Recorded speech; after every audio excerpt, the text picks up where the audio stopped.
Okay, family, we are back. We are at Ezekiel chapter 8.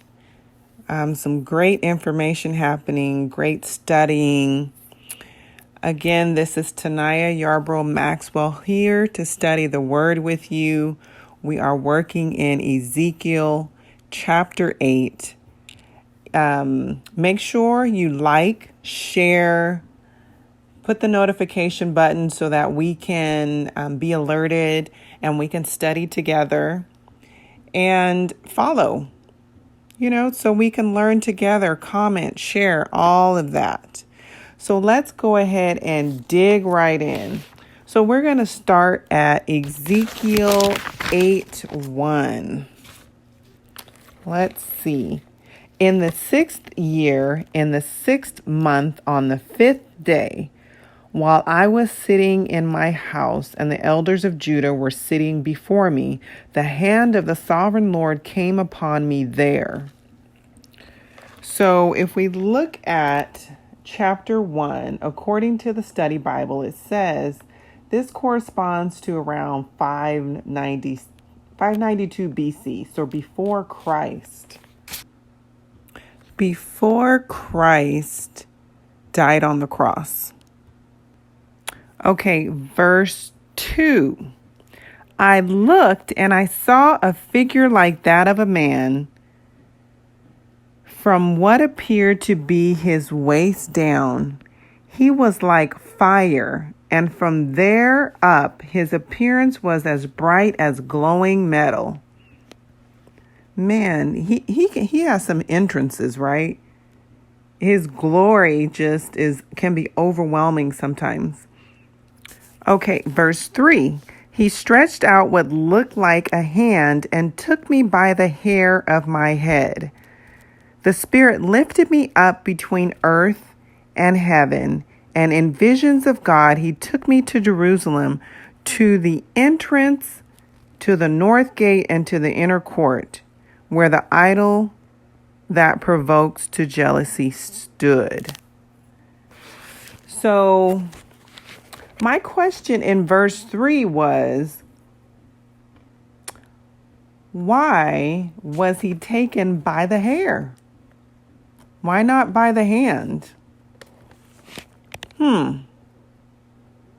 So I searched and couldn't see anything that gave me a clear answer. So share and comment if you have any comments about why God might have chose to take Ezekiel to where he needed him to go by the hair.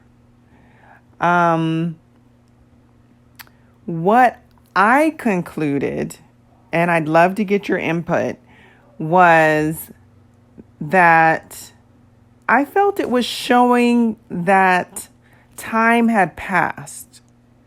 Because in chapter 5, Ezekiel had shaved his head. Now he has hair to be pulled by or led by. So it's long enough now to lead him by the hair. Okay. Maybe also, according to the University of Michigan, hair flowing depicts freedom or looseness. So what I'm hearing is that maybe it's stating that he was taken to Jerusalem by his hair, shows not just the timeline, but also freedom. I don't know. You guys tell me what you think. That's what I'm getting from it. And it says he was taken to the entrance where the idol that provokes the jealousy stood. According to the study Bible, it could have been the idol of, pronunciation, forgive me if I say it wrong, Asherah. The idol of Asherah, the Canaanites' goddess of fertility, whose character encourages sexual immorality and self-gratification. Ooh, I mean, that's prevalent today too as well. And the porn industry is making a lot of money right now. So that could be considered a god. Some people can't give that up. It's an addiction.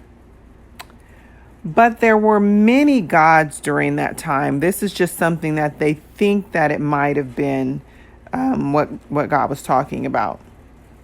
So let's look at that definition of provoke. The definition of provoke, and these definitions I just looked up on Google, just to help give me a better understanding of certain words that I feel might be emphasizing something.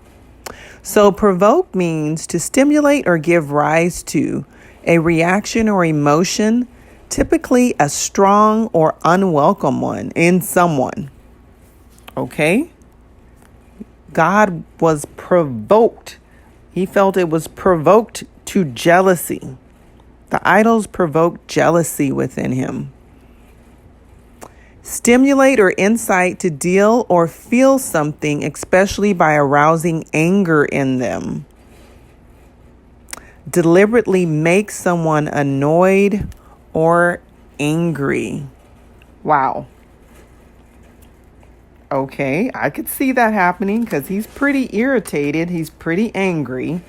It's not a welcoming feeling. It's given rise to something. So it provoked jealousy. These idols provoke God to jealousy. Day after day, he had to see this unlawful behavior, and it clearly angered him. He repeats it throughout Ezekiel and made him jealous. God already has told us in the Bible, as his children, he is a jealous God. So this isn't new news. He is a jealous God. So stop playing.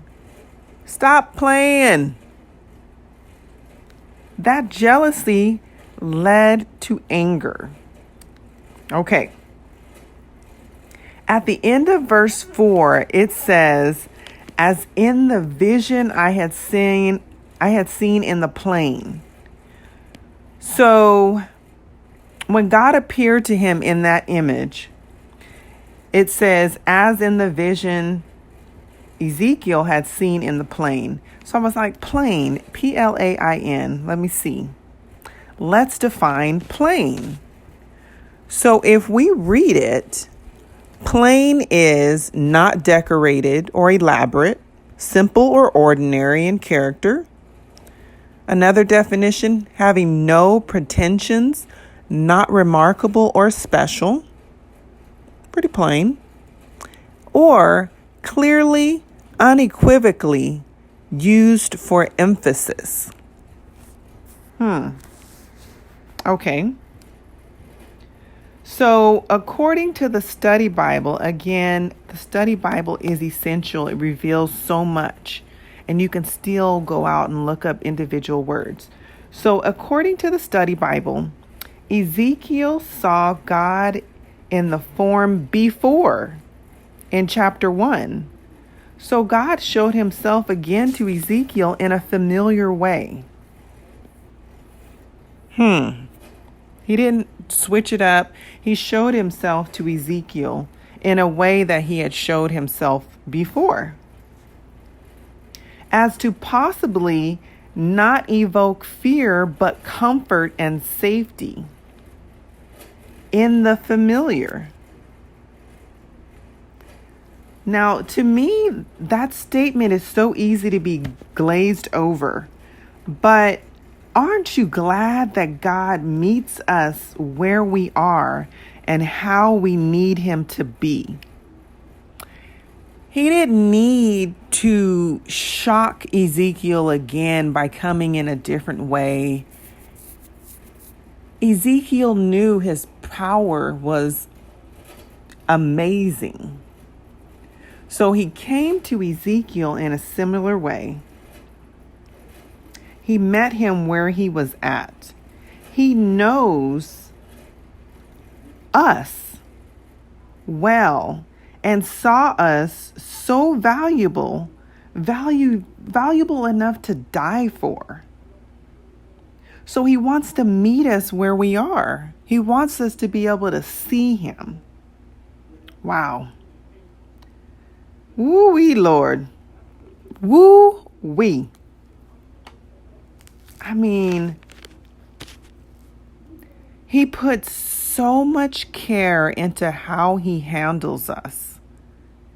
His movements and his plans are meticulously catered to where we're at and where he wants to take us. The things that are going around us are not on accident. There is purpose in what's going on right now today. Seek him first, and you will see the kingdom of God and his righteousness, and all these things shall be given unto you. Say that. Okay. I mean, it's hard because I'm so thankful for him loving me. I'm thankful for him loving us. When I just think of where he meets us in our brokenness, in our vulnerability, in our pridefulness, it's always in love. Except he was angry at these people. But anyway, let's move on. All right. That was verse 4. Now we're going to go to verses 5 through 6. Let's see, 5 through 6. Then he said to me, Son of man, look toward the north. So I looked, and in the entrance north of the gate of the altar, I saw this idol of jealousy. And so that idol of jealousy is the idol that has made him jealous. And he said to me, which is Ezekiel, Son of man, do you see what they are doing? The utterly detestable things the house of Israel is doing here. Things that will drive me far from my sanctuary. But you will see things that are even more detestable. It makes me picture God confiding in Ezekiel like we do with our good friends. Like, man, can you see this crap? Unbelievable. Do you see this? They're just messy all over the place. Like when my mother, or when a mother walks into a dirty kitchen, after they have, which myself, I've done this, after the mother has already cleaned it and walks in that dirty kitchen, and it's like you start talking to yourself like, do you see this? Really? Really? Do you see this mess? They just going to leave this mess? Who do they expect to clean it up? So I'm mad now. You know, you did all this work for them, and now they just gonna mess it all up as if I didn't do anything. And you just start mumbling to yourself in disgust. Just disgusted. Okay. I'm having a flashback. Help me, Jesus. All right. He is also disgusted. So now, in verse 7 through 11, Ezekiel was instructed to dig, and he found a doorway. Let's read a little bit of that. So 8, He said to me, Son of man, now dig into the wall. So I dug into the wall and saw a doorway. He saw a doorway. They were trying to hide something. And he said to me, Go in, I'm on 9 now. Go in and see the wicked and detestable things they are doing here. So he told Ezekiel, go in there and see. He didn't need to go in there because he already knew what they were doing. But he wanted Ezekiel to see what the kind of mess that they were doing. So I went in and looked, and I saw portrayed all over the walls all kinds of crawling things and detestable animals and all the idols of the house of Israel. Woo, they got caught. In front of them stood 70 elders of the house of Israel. And Jazaniah, son of Shaphan, was standing among them. Each had a censer in his hand, and a fragrant cloud of incense was rising. All right, let's break this down. So first, Ezekiel was instructed to dig, and he found a doorway, right? What? They thought they were hiding something. That means they were trying to hide. What were they thinking that they could hide what they were doing from God? Because they didn't believe him. They didn't believe in him. Or else they would have known they can't hide. You're not going to try and hide something you feel is okay, right? You're going to hide what you know is wrong. They knew it was wrong. So they tried to hide it.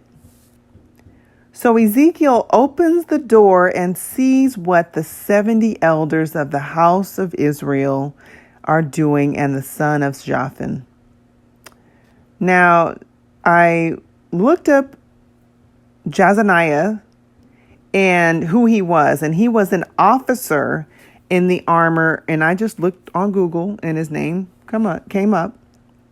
He was an officer in the army of the kingdom of Judah. There was some representation in the building. All were represented, caught red-handed. Those who were supposed to be the elders and help lead the people to godly counsel were not doing what they were supposed to be doing. They were not doing the right thing and got caught. How are you going to hide from God? Okay, I'm just going to get off of it because that just baffles me. But the only answer is they didn't believe in him. Okay, I'm not going to spend too much more time on that because it just doesn't make sense. Because we all know you can't hide anything from God. So if we go to the end of verse 11, it says they had censers in hand. Now, a censer is and I looked up the definition on Google again because I wanted to see what it was. I wanted to see what it looked like. And I wanted the accurate definition.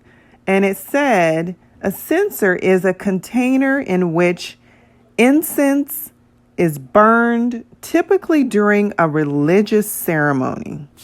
Hence the fragrant cloud of incense mentioned that was rising. Now let's visualize this. I love visuals. Again, I'm a speech pathologist and I like to visualize things. It helps me remember it. It helps me to just really paint a clear picture.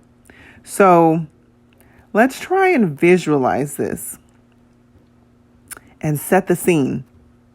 Imagine you hiding in the bathroom, shed, basement, wherever, doing something you know you were not supposed to do. You know you weren't supposed to do that. Mommy and daddy has told you repeatedly, could have been grandma, repeatedly not to do it. But you do it anyway. behind closed doors. The door flies open and you see the silhouette of a body at the door. What? You know you've been caught. You know it. Mouth open, it just drops because you can't believe you just got caught. Eyes wide open in surprise. You gasp. You might have screamed, or you might have been so scared you couldn't say a word. You have nothing to say because you can't say anything because you've been caught. You can't say anything.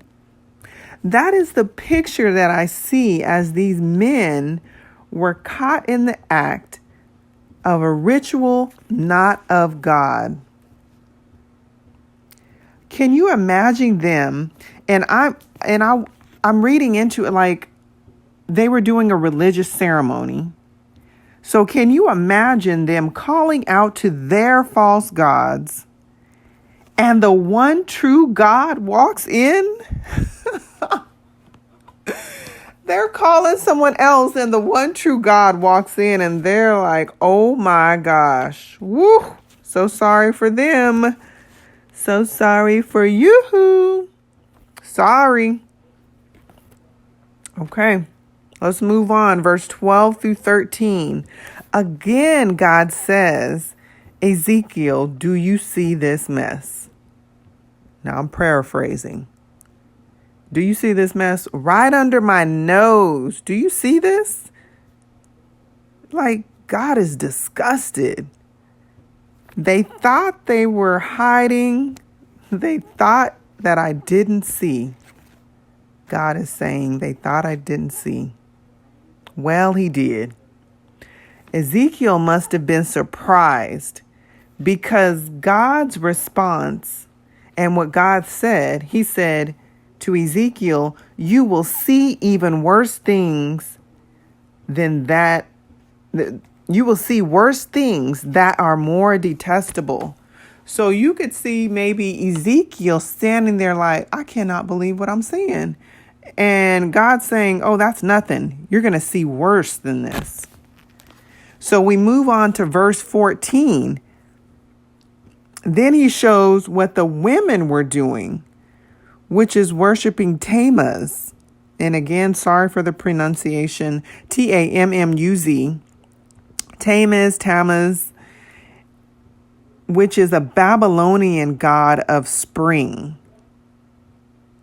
The study Bible states that Tammuz was the Babylonian god of spring. Remember, he was the husband or lover of the goddess Ishtar.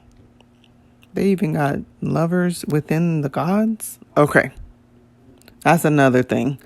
The followers of the cult believe that the green vegetation shriveled and died in the hot summer because Tammuz had died and descended into the underworld. Thus, the worshippers wept and mourned his death. In the springtime, when the new vegetation appeared, they rejoiced because believing that Tammuz had come back to life. Sounds like planting to me, like gardening. Different seasons and they die and they come back. But they put that faith into a god. I like what the study Bible says about that. It says God was showing Ezekiel that many people were no longer worshiping the true God of life and vegetation. God put that there so that they can eat. God gave them life. So it says also, we must also be careful not to spend so much time thinking about the benefits of creation that we lose sight of the Creator. Wow. How often does that happen? We might focus on how to get the money, but we don't focus on who's allowing us to have the money, who's providing that opportunity to get that money. The food. We're worried about food being in stock, out of stock. But the Creator has already given us the will to garden, Start planning your own food. We have meat markets saying that they're at capacity, that they may not most likely be able to handle the food requests. There might be a lot of vegans out there. I'm already vegan. But there might be some people turning vegan out there because the meat might not be available. So God is saying, get prepared. Use your hands, use your time, garden, plant, provide for your family, for the future, because now we have to start planning for spring. Now we have to start planning for our summer crops, and then we have to continually be thinking about what's to come. And God's already given us that tool. The Creator has already provided that for us. So let's not get focused on what we don't have, what's not at the supermarkets. Start thinking about what you can do at home. Get your home in order. Let's stop relying on all these industries when God has given us the talent to take care of our own, whether it's gardening, whether it's handling our household and organizing it and what we're doing, whether it's finances. If you lost your job, start your own business, get an online business. Whatever those thoughts are that you thought you couldn't do before, get it going. Take control of your household. Make the decisions based on God. Okay. So, my thought is, not only were the men worshiping false God, but the women were too. Not even the same God. They're all confused. It's just a mess. Can you picture that? It's like the world today. There's so many people worshiping false gods. Sometimes they don't even know they're worshiping them, that they're putting them before God. It's time to get enlightened, get in the Word, so that you are not easily distracted or easily convinced that it's this way when it's not God's way. Let's get in the Word. Okay, so let's go to 15 through 18. In 15 through 18, he continues to talk about their detestable acts. You can feel how disgusted our God is. This brings so much anger and jealous to him. When it states in verse 17, he is like, must they continue with their detestable acts and add violence? He's like, not only are you just doing stuff that you're not supposed to do, but you are adding violence to it. It's just one thing after another, wrong after wrong. And this made him angry, as we know. We already know. He's mentioned it so many times. He was angry. And it says, look at them, putting the branch to their nose. Now, what could that mean? Like they're smelling the branch? So again, what's great with the study Bible, we can also Google it or whatever, but it's so good to have it right at your fingertips. It says, according to the study Bible, that it could mean one of two things. It could mean the branch to the nose could refer either to a cultic worship practice. So, that could be part of their cult. Or to the fact that Judah's sins have become a stench to God. I could see both of those. But they both are just not good. He then says at the end of verse 18, let's see. Therefore, I will deal with them in anger.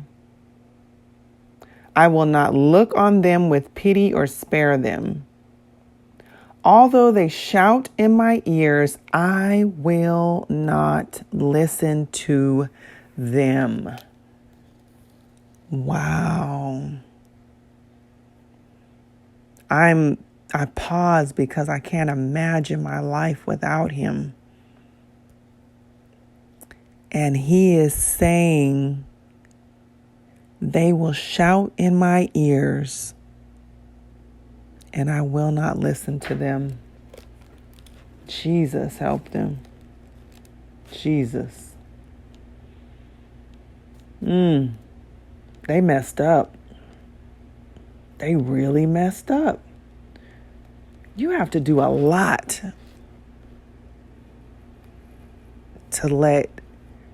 to have God let go of your hand. No matter how loud they shout, because they will be weeping, they will be yelling, they will be crying. He will close his ears to them. My God, my God. I know not one of us ever want to be there or in that position. But there may be people who will experience this same anger today during this pandemic. They will yell, but he will not hear them.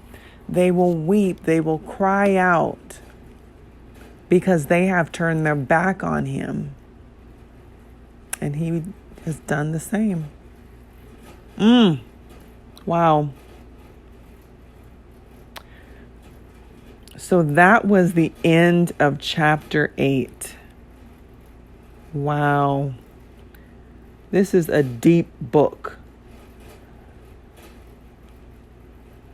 There's much more to come. We have many more chapters to go, but I'm so thankful to be able to share and study with you.